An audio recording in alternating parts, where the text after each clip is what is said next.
Hey everybody, it's Patrick Escolas with another Banyan Tire Tracks podcast. I have with me here Hayden Pirkle from Patch.io. How you doing today, Hayden? Doing great. First time in Cleveland. We've got lovely weather out here. Hey, Happy well, to be here. It won't last, but if you don't like the weather, just wait 10 minutes. It'll change anyways. No, but thanks for coming and talking to me today. And now, first I got to ask, Patch.io, how much do you pay to get rid of the .com and get the cool .io on there?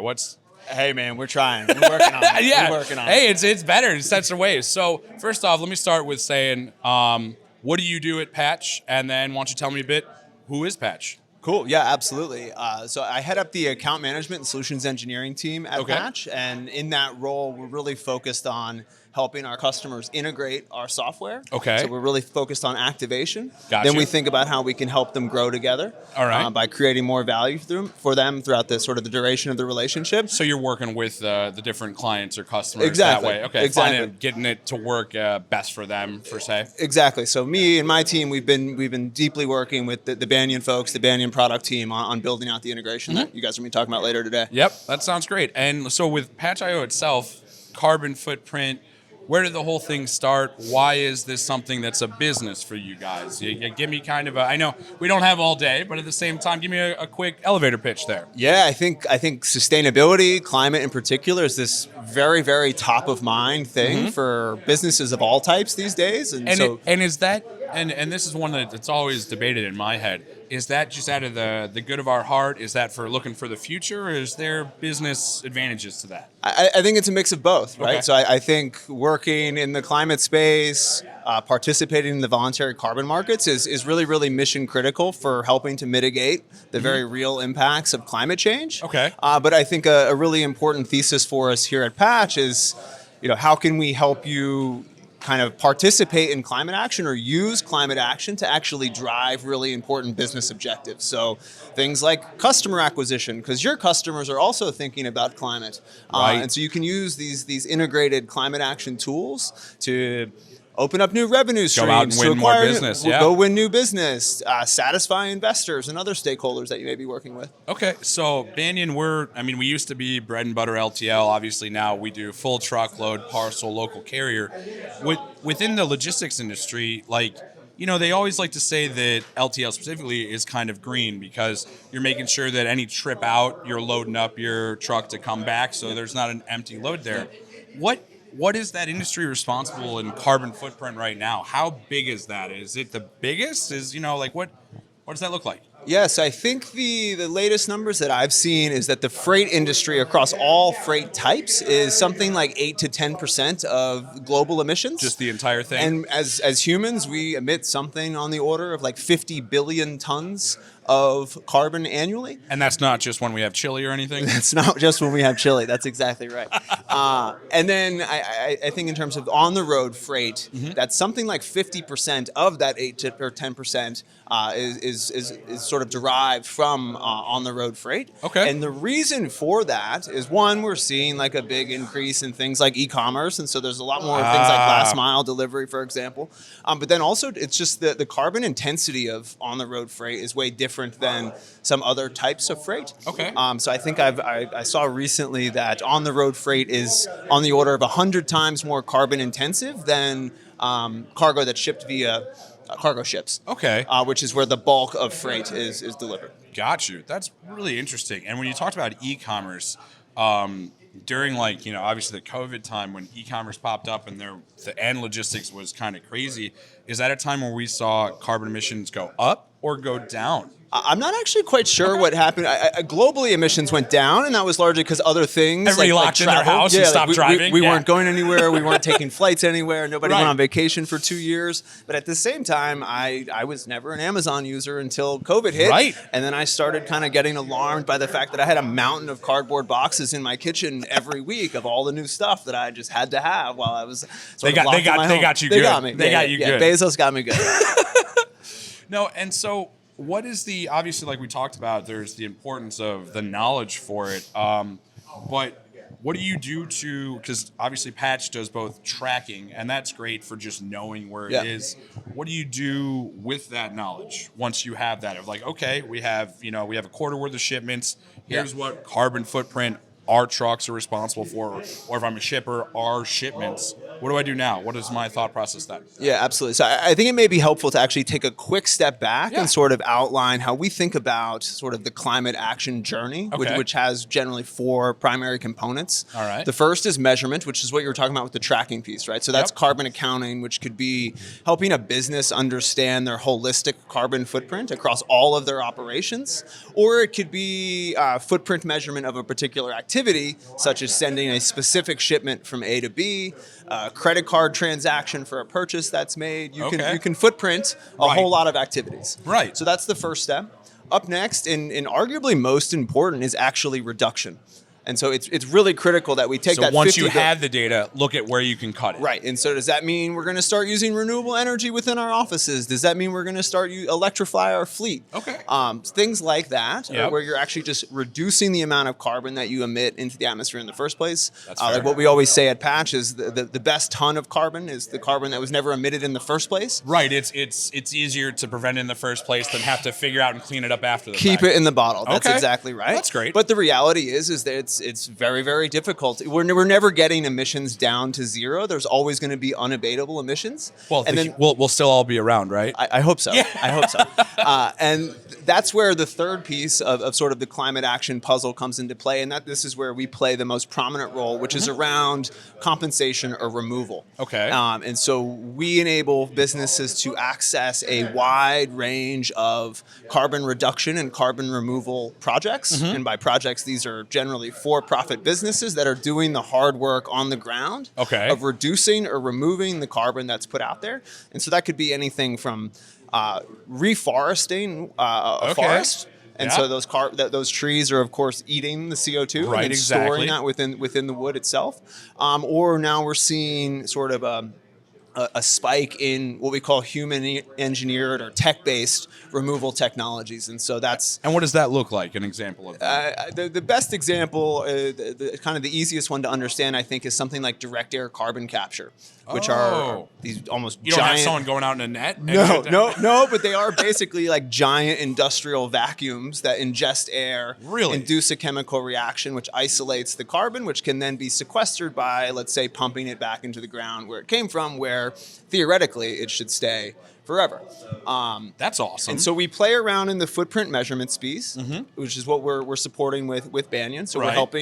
we're helping Banyan customers measure the footprint of their shipments. just like when I do Google Flights and I see exactly That's what that exactly. footprint is, now when I get a shipment or I have to move somebody for something, it's going to tell me exactly what that footprint The is. footprint of this load from A to B equals X. Okay. And then we allow them to participate in the compensation piece, that removal piece. So they Okay. can then buy a carbon credit, which a carbon credit represents a metric ton of carbon that's either been avoided, reduced, or removed from the Okay. atmosphere through some of those sort of means that I just mentioned before. And you buy these carbon credits, and then which is a revenue source for those projects. Right. It's what they sell, Got it. basically. Yep, that makes sense. And then you can use those carbon credits to effectively compensate for that footprint. So, Okay. for example, if I'm going to use very, very round numbers here because I have Good. a medium Do good not brain make at me do best, math, please. is, let's say a shipment from A to B was a metric ton. Okay. You then buy a metric ton carbon offset credit, that? and then you now offset or compensated for that footprint. Gotcha. Okay. So within that, would I then say, I'm carbon neutral for, if I operate like that I could put that, under my resume or my company's logo and header, like we're carbon neutral shipper or something? Yep. So there's a whole bunch of sort of sustainability claim types out there, Yep. carbon neutrality being one of them. Another one that you'll hear quite frequently is net zero, which is a Yep. slightly more robust, slightly more difficult to attain claim type. Okay. But yes, exactly what you said. So if a shipment from A to B was a metric ton, you bought a carbon credit which represents that metric ton, you've now offset that. You could then say that shipment is carbon neutral. Businesses can be carbon neutral. Flights can be carbon neutral. Yep. We're starting to see more and more products are carbon neutral, where Okay. the manufacturer will have take done a steps whole to bunch of offset carbon that. accounting around what's the carbon intensity of this watch, and then they offset that through hopefully high integrity carbon removal credits. Yeah, and so two questions come to mind on that. A, because I'm a salesperson and obviously cynical of all things.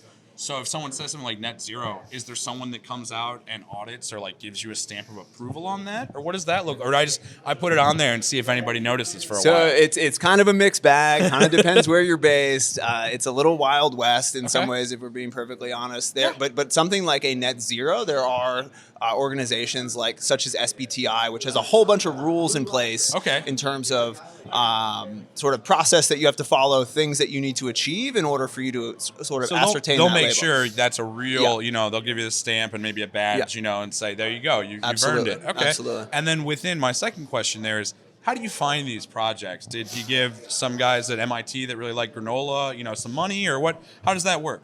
So those guys are out there. Yeah. They're doing all that hard work. At Patch, we are a two-sided marketplace. Okay. Where in this case, Banyan and Banyan's customers are on the demand side of Right. the marketplace. We're very They're- demanding. They're the demand for the carbon credits. And then we have a supply side of the marketplace, and those are the folks that are either generating or sourcing the credits. Mm-hmm. And we have an entire team at Patch that are dedicated around sourcing credits, finding new projects to pull Okay. into the Patch marketplace. We have folks that are then dedicated to ensure that the projects that are potentially onboarded to Patch meet a certain integrity bar. Okay. And so there is sort of like a quality assurance or integrity assurance set of measures that we deploy at So Patch. it's not just like Patrick's ability to maybe offset my own financial costs by getting that metric ton of money. Yeah, exactly. There's a whole bunch of sort of guidelines. We have a pretty robust framework in terms of what can and can't be listed Okay. on Patch, and that relates to things such as, is that credit certified by a sort of recognized certification body? When did the climate action or impact actually occur? Did it Okay. happen in 2010 or did it happen in 2021? There's Gotcha. a big difference between the integrity or quality between those 2 years, since we're now in 2023. Oh, okay. I wouldn't have even thought about that either. As you start peeling the onion layers back, it gets kind of infinitely complex, unfortunately. So as an account manager, you got a lot to talk and walk through people with. We've been drinking from a lot of fire hoses, in terms of getting up to speed on everything. It's not the way it is. Within that, and let me ask you this: what's out of all the projects you guys have sourced, what's either the most interesting? Is it that kind of vacuum that you talked about, or what's your favorite? I think. Or do you have one? I do, and I think that probably the one that resonates most frequently with the most amount of folks is we work with a project called Running Tide, where these folks, they are... It's not Roll Tide. It's not all about not Roll Alabama. Tide, but I am from Birmingham, so Roll Tide roll, baby. But the OHIO.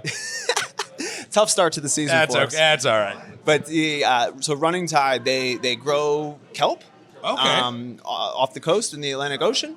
And then kelp grows much faster than like a tree does, for example. And it does the same thing as a tree, even though it's Yes, okay. it's absorbing carbon as sort of its food, and then they are purposely sinking that carbon into very deep, high pressure, low temperature water, where the kelp effectively never decomposes.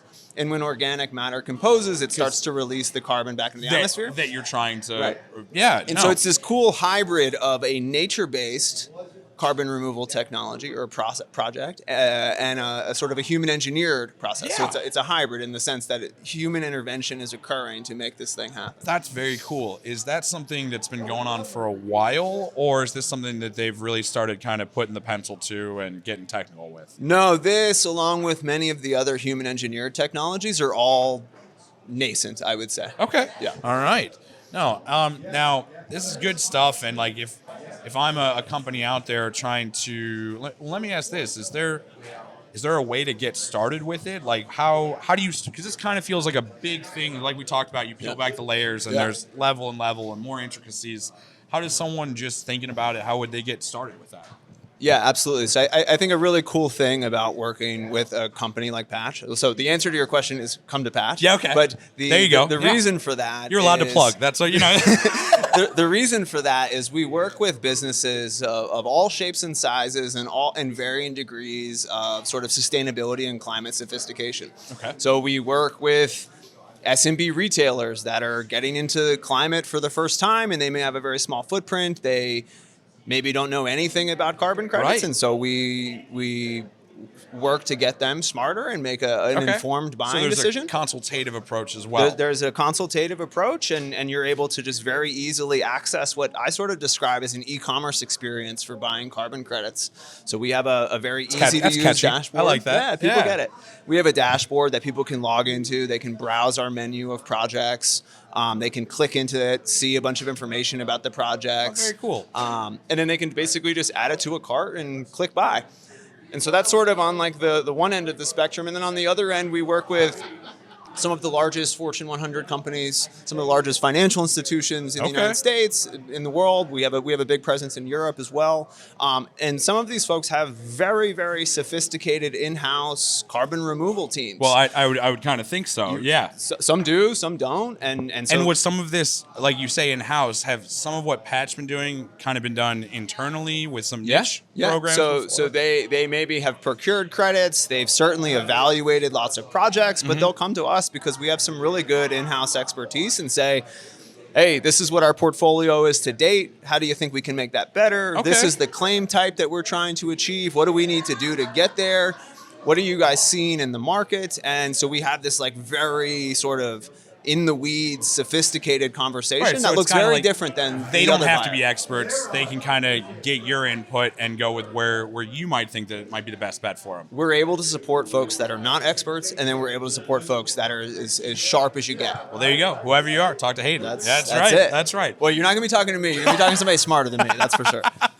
Oh, you sound smarter than me at the very least about this, which is good because I wouldn't talk. But so I think I got a lot of the questions I want out of there, and I always like to, with this podcast, like, what's your message to anyone listening or watching? If, like, whether it's a personal soapbox, and you're disappointed about the Jets' loss or win, I guess, losing Aaron Rodgers, but I mean, from Patch to carbon to the industry of logistics as a whole, what do you have to say, kind of as a parting shot or a message? Yeah, I think I would say that, like, look, the voluntary carbon markets, sustainability, climate action, it's this pretty daunting space. It's very, very complicated.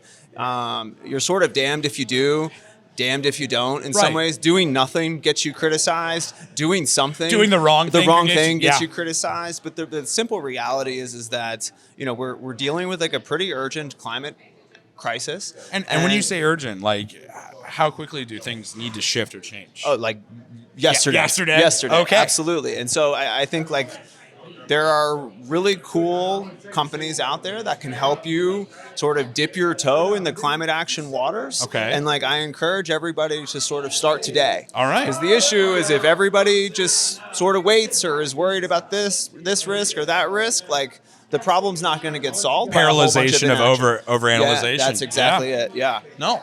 Well, that's awesome. Hayden, thank you very much. Thanks for having me. Hey, anytime, man. You come back, we'll talk anytime. Thanks, everybody, for listening and watching. This is Patrick Escolas with another episode of Banyan's Tire Tracks podcast, and we'll see plenty more from us. So thanks for being here.